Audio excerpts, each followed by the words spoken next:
El Evangelio, primera parte, de Paul Washer.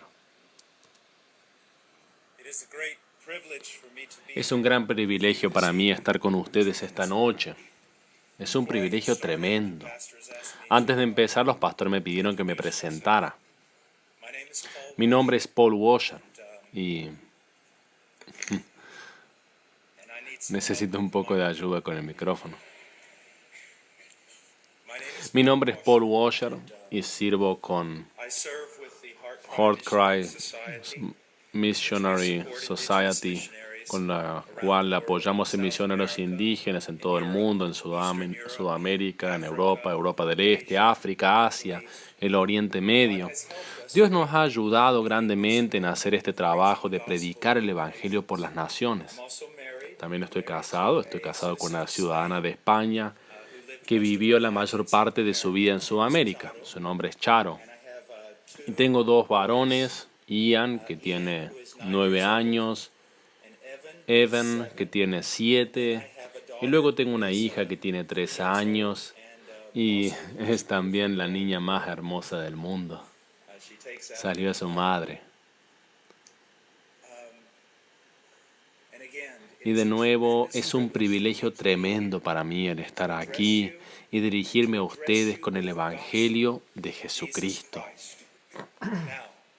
Ahora, antes de empezar, déjenme decirles unas cosas, un par de cosas que son muy importantes. Hay personas en esta sala ahora mismo que si llegaran a morir, serían trasladados al cielo y tendrían sobre ellos tanta gloria que no se la puede describir. Y hay otras personas en este salón ahora mismo que si llegaran a morir, serían enviados por el juicio de Dios directamente al infierno.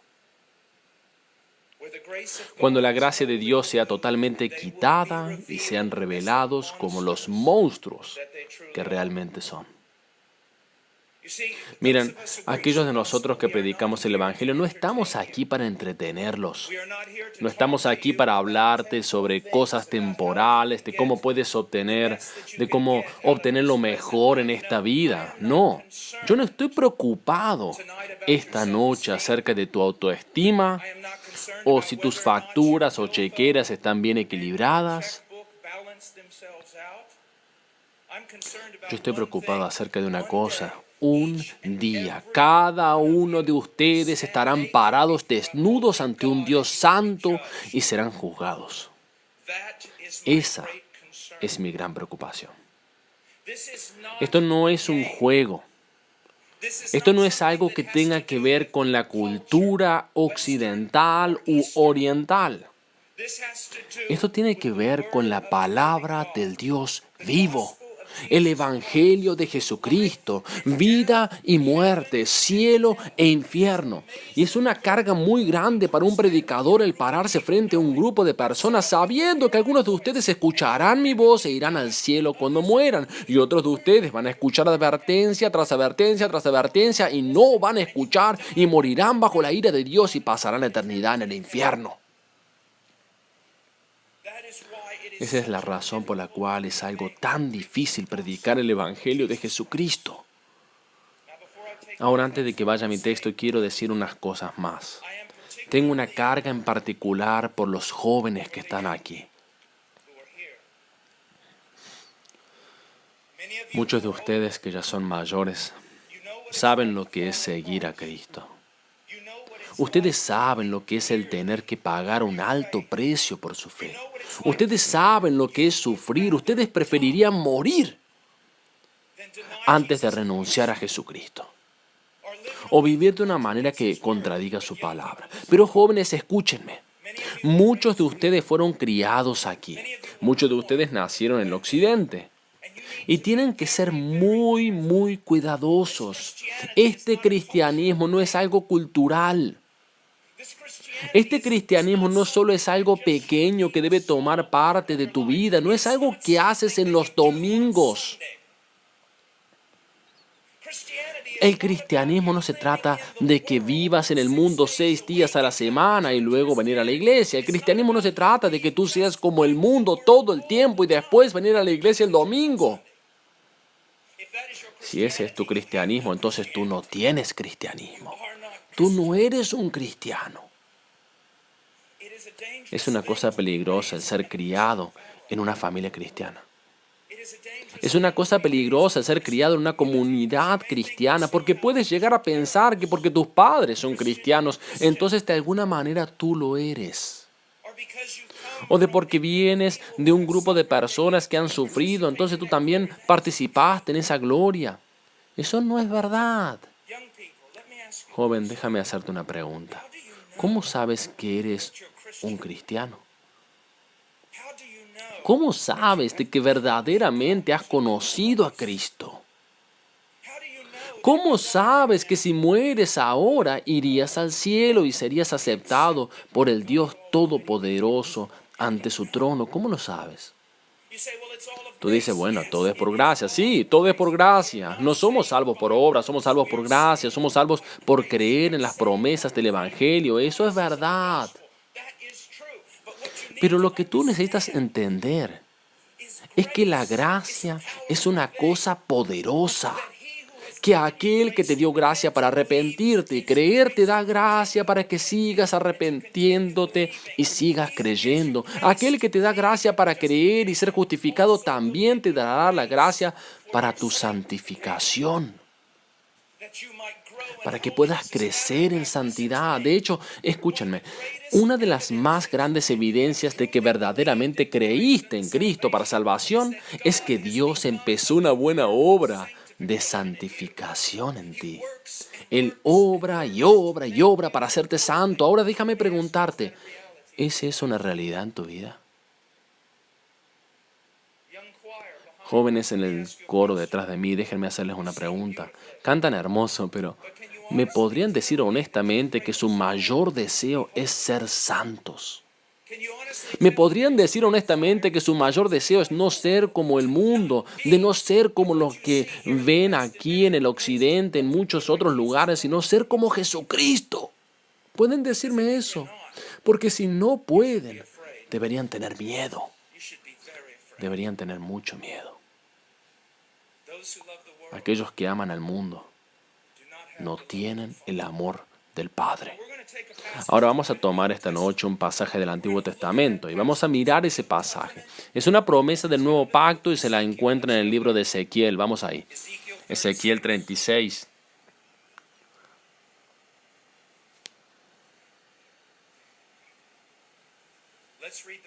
Leamos el pasaje, Ezequiel 36, versículo 22. Por tanto, di a la casa de Israel, así ha dicho Jehová el Señor, no lo hago por vosotros, oh casa de Israel, sino por causa de mi santo nombre, el cual profanasteis vosotros entre las naciones a donde habéis llegado. Y santificaré mi grande nombre profanado entre las naciones, el cual profanasteis vosotros en medio de ellas. Y sabrán las naciones que yo soy Jehová, dice Jehová el Señor, cuando sea santificado en vosotros delante de sus ojos. Y yo os tomaré de las naciones, y os recogeré de todas las tierras, y os traeré a vuestro país.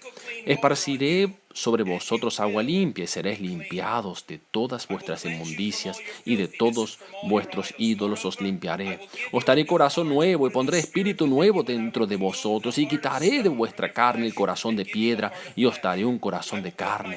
Y pondré dentro de vosotros mi espíritu, y haré que andéis en mis estatutos, y guardaréis mis preceptos, y los pongáis por obra. Ahora, vamos a mirar este texto. Como dice, es una promesa del nuevo pacto. ¿Qué significa eso? En el Antiguo Testamento, particularmente en los profetas, podemos ver destellos del futuro,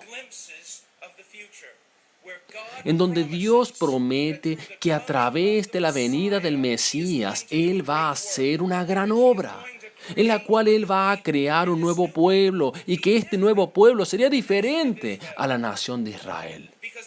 Porque la ley de Dios no estaría en tablas externas, sino que estaría escrita en sus corazones. Ellos no van a ser solo una nación de la sangre de Abraham, sino que serán una nación de la fe de Abraham.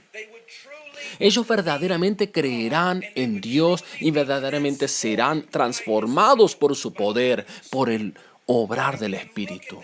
Ahora podemos mirar este pasaje y ver varias características de lo que realmente significa ser un creyente en Jesucristo. Y quiero que mires a las cosas que están aquí. Y quiero que te hagas esta pregunta. ¿Todo esto es una realidad en mi vida?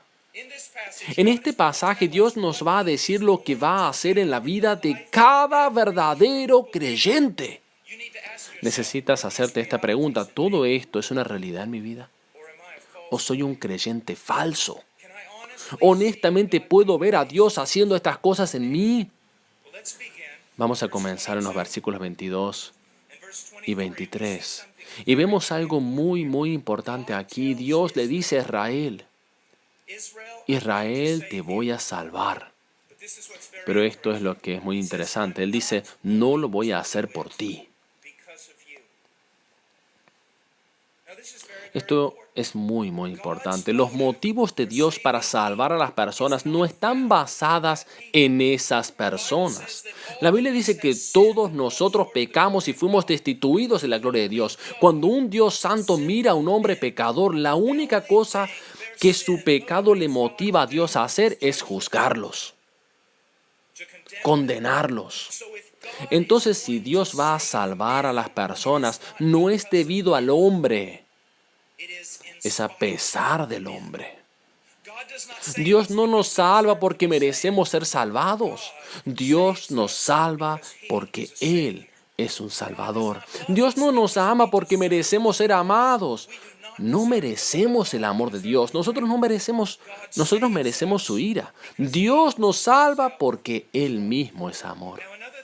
Otra cosa que notamos en estos dos versículos, 22 y 23, es que Dios dice dos cosas.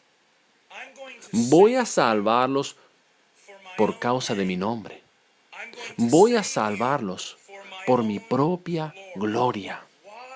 ¿Por qué ha hecho Dios esta gran obra de salvación? ¿Por qué el hombre la merece? No. Entonces, ¿por qué lo hizo? Primeramente, Dios salva al hombre para recibir la gloria de esa obra. Él dice, yo voy a bajar y voy a salvar a los hombres. Y no solo los voy a justificar, sino que voy a cambiarlos y transformarlos y voy a mostrar mi poder en ellos. De tal manera que el mundo va a mirar eso y me va a alabar por el poder demostrado en mi pueblo. Y continúa y dice esto, lo voy a hacer, verso 23, para demostrar mi poder, para que las naciones sepan que yo soy el Señor. Ahora, esto es muy importante, muy importante. En América, en el típico y contemporáneo evangelicalismo americano, ¿qué es lo que tenemos? Te diré lo que tenemos. Tenemos a la gran mayoría de personas en América que dicen ser cristianas y viven como diablos. Pero porque ellos dicen ser cristianos y ellos mismos se identifican con Cristo, viviendo como diablos, el nombre de Dios no es alabado por causa de ellos, el nombre de Dios es blasfemado por causa de ellos. Pero la pregunta se reduce a, ¿todas las personas en América que dicen ser cristianos son cristianas? Absolutamente no. Jesús dijo, por sus frutos los conoceréis. Y aquí yace el problema. Cuando una iglesia baja los estándares del Evangelio para atraer más gente, cuando una iglesia no predica sobre la santidad y lo que significa ser verdaderamente convertido, entonces el cristianismo y la iglesia se llenan con un montón de gente mala y por culpa de sus acciones el mundo incrédulo blasfema el nombre de Dios. Pero lo que tenemos que entender es que las personas que dicen conocer a Dios, pero que viven de una manera que contradice la palabra de Cristo y el carácter de Cristo, no son cristianas. Somos salvos solo por fe. No somos salvos por obras. Pero lo que necesitas entender es que una persona que ha sido realmente salva, esa persona nació de nuevo. Es una nueva criatura. Dios ha hecho una tremenda obra en ellos para demostrar su poder. Los hizo una nueva criatura con nuevos afectos y nuevos deseos de servir a Cristo y de ser santos. ¿Él ha hecho eso en ti? Déjame hacerte una pregunta. ¿Miras al mundo y deseas ser como el mundo, actuar como el mundo, hablar como el mundo, vestirte como el mundo, tener el respeto y la estima del mundo? Si eres de esa manera deberías estar aterrorizado, porque eso puede ser una evidencia de que Dios no ha hecho una obra en ti. Si el poder de Dios no puede ser visto en tu vida, llevándote a una mayor santidad, entonces tal vez no haya poder de Dios en tu vida. Que Él no ha regenerado tu corazón, tú no eres un nacido de nuevo, tú no eres un cristiano. Porque Él dice, yo voy a salvar personas. ¿Por qué? Para demostrarle al mundo cuán poderoso soy. No solo salvando sus almas, sino también transformando sus vidas. ¿Está Dios transformando tu vida? Los cristianos no son sin pecado, los cristianos no son perfectos, los cristianos van a luchar con el pecado y los cristianos pueden aún caer. Pero en medio de esa debilidad va a ser evidente de que Dios está trabajando, enseñando, disciplinando y que Dios los está llevando a mayores niveles de maduración y santidad cristiana. ¿Ese eres tú? Desde que profesaste tu fe en Cristo, tu deseo por Cristo está creciendo, tu deseo por la santidad está creciendo, está siendo evidente el poder de Dios en la transformación de tu vida, estás siendo cada vez menos como el mundo y volviéndote más y más como Cristo, o te estás volviendo más y más como el mundo. Ahora en el versículo 24 dice algo muy importante. Versículo 24. Dice, y yo os tomaré de las naciones, os recogeré de todas las tierras y os traeré a vuestro país. Ahora esto es muy importante. Dios cuando salva a personas, Él dice, voy a sacarlos de su tierra. Los voy a sacar de las naciones y voy a traerlos a una tierra que he preparado para ellos. Ahora, esa es una magnífica ilustración de verdadera santidad. Cuando Dios verdaderamente salva a una persona, ¿qué es lo que hace? Él empieza a trabajar en ellos. ¿Con qué propósito? Para sacarlos del mundo. Para sacarlos de la mundanalidad. Para sacarlos del pecado y llevarlos a Él mismo. Ahora déjame hacerte una pregunta. ¿Eso es evidente en tu vida? ¿Ves a Dios trabajando en tu vida para sacar de ti más cosas del mundo? ¿Y está Dios atrayéndote más y más a Él mismo en conformidad a su imagen? Ahora hablemos por un momento acerca de la santidad. Esto es muy importante. La Biblia dice en el libro de Hebreos que sin la santificación, sin santidad, nadie verá al Señor. Y eso significa esto, si tú verdaderamente has creído en Dios para salvación, entonces Dios trabajará en ti para hacerte santo. Si no hay evidencia de que Dios está trabajando en ti para hacerte santo, entonces hay mucha posibilidad de que tú no fuiste convertido verdaderamente. Santidad, ¿qué es eso? Esa palabra proviene de una palabra hebrea que en su raíz significa cortar. Cortar. Ahora mi esposa ama cocinar y ella tiene una gran mesa de cocina y ella suele poner zanahorias y apio en ese mesón y otras cosas y toma un cuchillo afilado y empieza a cortar muy rápido, muy rápidamente. Y mientras corta las zanahorias o el apio y una gran pila de zanahorias y apio crece aquí, ella toma el cuchillo y no solo corta el apio o la zanahoria, sino que también los empuja y los separa del resto de las otras cosas. Y ella continúa cortando y separando, cortando y separando. Eso es lo que Dios quiere decir cuando habla de santidad. Cuando Dios salva a una persona, Él los está cortando. ¿De qué? Del mundo. ¿Qué es el mundo? Todo en este planeta, cada idea, pensamiento, palabra o acto que contradice la voluntad de Dios y su naturaleza. Todo aquello en este planeta que se opone a Dios. Cuando Dios verdaderamente salva a una persona, Él lo saca de eso y empieza a separarlo poco a poco, cambiando sus vidas, sacando la mundanalidad de sus vidas y llevándolo a sí mismo. Ahora hay dos aspectos de la santidad que son muy, muy importantes. Uno de ellos es que la santidad significa ser separados del mundo.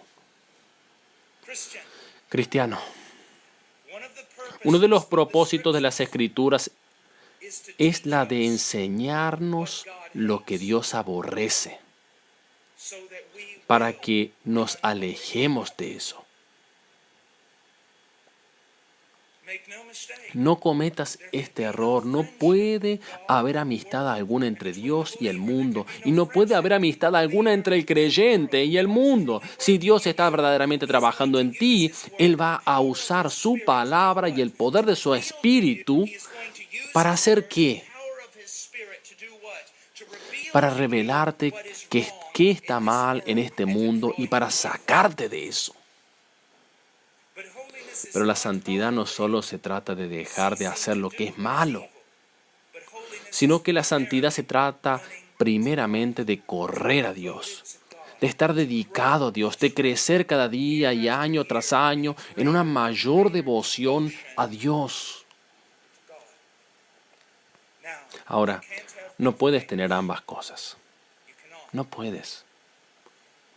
Cuando les enseño a mis pequeños, cuando les enseñé a cada uno cómo caminar, me acuerdo de todos ellos. Ellos se esforzaban para ponerse de pie agarrándose de una silla y luego trataban de alcanzar a su papá.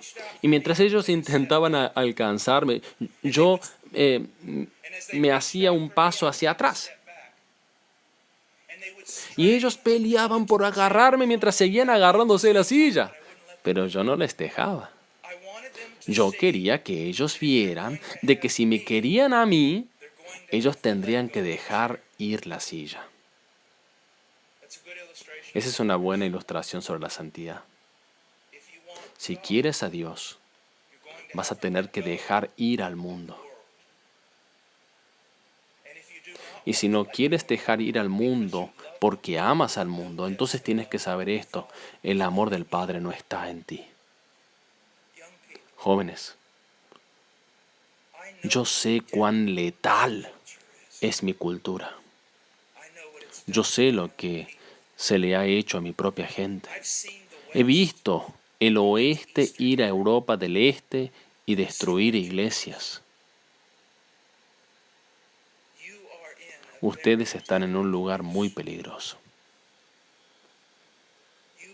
Ustedes viven en una tierra con toda clase de cosas que brillan, pero que no son oro. Ustedes viven en una tierra con toda clase de promesas que son mentiras. Ustedes viven en una tierra que hará todo lo que pueda para alejarte de Cristo. Pero ustedes viven en una tierra que les dice que pueden tener a Dios y también al mundo. Viven en una tierra que les dice que pueden amar al mundo y amar a Cristo. Y yo quiero que sepan que eso es una mentira. Eso es una mentira. No pienses que estoy tratando de estar enojado. No pienses que intento ser un espíritu agresivo. Estoy diciendo esto para salvarte del monstruo que ha matado a más personas que cualquier tirano en la política que haya reinado en esta tierra, en este planeta. Si amas al mundo, ten miedo. Porque eso mismo puede ser una evidencia de que Dios nunca ha trabajado en ti, de que nunca creíste para salvación, de que nunca fuiste verdaderamente convertido. Porque si Él verdaderamente te salva, el que comenzó la buena obra en ti la va a acabar. ¿Y por qué sabemos eso? Esta es una verdad muy importante, porque su reputación está en juego. Recuerda, Dios salva a personas para demostrar cuán poderoso es Él. Entonces, si Él comienza una obra en ti, Él la va a acabar para demostrar su poder. Bueno, vamos a parar aquí y continuamos la próxima vez, Dios mediante. Bendiciones.